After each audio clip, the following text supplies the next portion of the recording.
The Bert Show. Spotlight on Bert. Nobody can keep you from your purpose. You can allow them to keep you from your purpose, but you have control over that. Bert, Kristen, Mo, and Abby on The Bert Show. It's March, so it is Women's History Month, and I've been feeling especially grateful for all the rights and privileges that women finally have in the year of our Lord 2025, like the right to get a credit card or apply for a loan and have all those big responsibilities that, believe it or not, 52 years ago, we didn't have. But before we get into my Ye Olde Gossip for the week and all of the gossip that happened in the 1970s with the feminist movement, I have to apologize to somebody on the show because I gave some false information to somebody on the show who had to talk about my Ye Olde Gossip before we actually got to the segment. So, Kristen, I owe you an apology. Yeah? Because I know you had to do a tease for this a day or two ago. Uh-huh.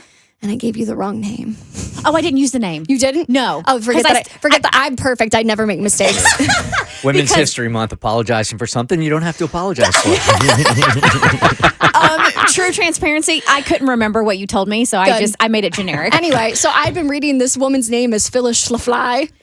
It's not. Yeah. It's Phyllis Schlafly. So today we are talking about the final boss of anti-feminism. They did a whole story, like a script. Kate Blanchett starred in it. Yes. I can't remember what the name of it was, but yeah, Kate Blanchett did an incredible job portraying the final boss of anti-feminism, Phyllis Schlafly. So this is a woman who looked at all of the progression happening in the 1970s for women and thought, what if I just ruin this for everybody? I mean, look, are we really surprised that the biggest adversary in this story about women is a woman? And it was called Miss America, and it was a little TV miniseries, and it was so good, and you must watch. You must watch after I tell you all about Phyllis Schlafly and how she ruined feminism and the progression that they were making in the 70s that we are still cleaning up her mess for. So meet Phyllis Schlafly. She hated feminism so much and decided to make it everyone's problem. So to set the scene, it's the 1970s.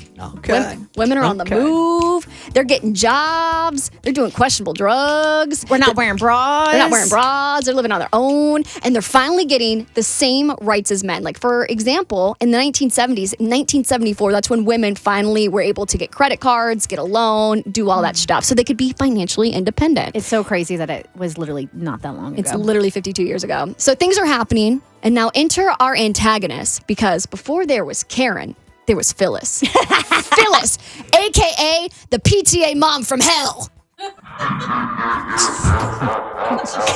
That is a Phyllis laugh right there. That's taken from the 1973 debate against Betty Friedman, the author of The Feminine Mystique. No, I'm just kidding. So she enters the narrative with two things: a stick up her ass and a dream. Yep. She had a dream to ruin the freedoms of women in America everywhere. Her goal was to stop the Equal Rights Amendment. Yeah. And I'm sure you're like, Abby, that sounds pretty cool. I mean, equal rights, that's good, right? Not if you're Phyllis. So she thought that the ERA was an infringement on women's rights because Phyllis's idea of rights was the right to be a modern-day stay-at-home Pilates princess. She was like, if women get equal rights, who will make dinner? Who will raise the children? Who will make sure men never have to pick up their own socks? So Phyllis formed the cleverly named Stop Era, a group of Stepford wives who were committed to making sure that they got to stay legally inferior to men. So STOP wasn't just a straightforward message about oppressing women. STOP stood for stop taking our privileges, aka the privilege to have one choice and one choice only, to be a stay-at-home mom. And I'm sure you're wondering, how are they going to protest from inside the house? And to that I say, with pies, deadass. These women would literally bake pies that said stop era into pies, and then they would send them out to politicians because nothing says serious political movement quite like passive-aggressive baked goods. So meanwhile, feminists, they're out here, they're writing laws, they're organizing protests, and Phyllis is like, ladies, have you tried weaponized desserts? So if you weren't convinced that the Stop Era movement was dumb, let's get into their actual arguments. So Phyllis believed that if the era passed, they would be forced to get jobs. Like there was some kind of secret government task force ready to kick down doors and scream, ma'am, put down the spatula. You're going into finance. And we can't forget about the controversy surrounding gender-neutral bathrooms. Phyllis claimed that if ERA passed, men and women would have to share public bathrooms because when you're trying to deny women legal protections, obviously the most important thing to focus on is where people pee. And finally, in case you aren't ready to burn her name at the stake, where I come from, we would call Phyllis a flaming hypocrite. Because while her army of lobotomized ladies were going to war in the kitchen at home, where was Phyllis? Not at home. Phyllis was on her very own Stop Eras tour. She was giving speeches, writing books, hosting radio shows, and even getting a law degree from Harvard. Wait a minute. She was working outside the home? She was working outside the home. How dare she? While simultaneously telling women that higher education was a waste of time. It's like if a dentist went on tour saying brushing your teeth is a scam. And do you want to know the worst part about this story?